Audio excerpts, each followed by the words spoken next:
ಜನರ ಧ್ವನಿ, ನಿಮ್ಮ ಊರು ನಿಮ್ಮ ಸಮಸ್ಯೆ ಪರಿಹಾರ ಒಂದೇ. ಬಿಂದಾಸ್ ನ್ಯೂಸ್ ಕನ್ನಡ. ಆಶ್ರಯದಾತರು ಆದ ಕನ್ನಡ ನಾಡಿನ ಎಲ್ಲ ನನ್ನ ತಂದೆ ತಾಯಿಗಳಿಗೆ ನಿಮ್ಮ ದೊಡ್ಡಣ್ಣನ ಭಕ್ತಿಪೂರ್ವಕವಾದಂತಹ ನಮಸ್ಕಾರಗಳು. ನಿಮಗೆ ಒಂದು ವಿಷಯವನ್ನು ನಾನು ತಿಳಿಸಲೇಬೇಕು. ಏನು ಅಂದರೆ, ಇವತ್ತು ಬೆಳಗ್ಗೆನೆ ನಾನು ಹೇಳೋದಕ್ಕಿಂತ ಮುಂಚೆನೇ ಯಾರೋ ಅವಿವೇಕಿಗಳು ನಾನು ನಿಧನವಾಗಿದ್ದೀನಿ ಅನ್ನೋದನ್ನು ಫೇಕ್ ನ್ಯೂಸಲ್ಲಿ ಹಾಕಿದ್ದಾರೆ.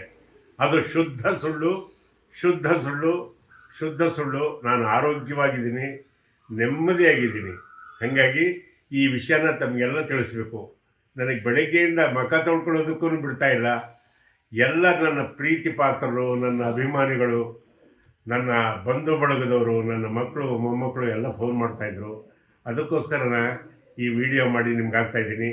ನಾನು ಆರೋಗ್ಯವಾಗಿದ್ದೀನಿ. ಎಲ್ಲಿವರೆಗೂ ನಿಮ್ಮ ಆಶೀರ್ವಾದ ಚೆನ್ನಾಗಿರುತ್ತೋ ನಾನು 100 ಕಾಲ ಚೆನ್ನಾಗಿರ್ತೀನಿ ಅನ್ನೋದೇ ನನ್ನ ನಂಬಿಕೆ. ನನ್ನ ಮೇಲೆ ಈ ರೀತಿ ಪ್ರೀತಿ ವಿಶ್ವಾಸ ಇಟ್ಟಿದ್ದಕ್ಕೆ ಎಲ್ಲರಿಗೂ ವಂದನೆ. ಆ ಕಿಡಿಗೇಡಿಗಳನ್ನಂತೂ ಬಿಡಲ್ಲ, ಬೆನ್ನತ್ತಿ ಅವರಿಗೆ ಒಂದು ಪನಿಷ್ಮೆಂಟ್ ಮಾಡಿಸ್ತೀನಿ. ನಮಸ್ಕಾರ.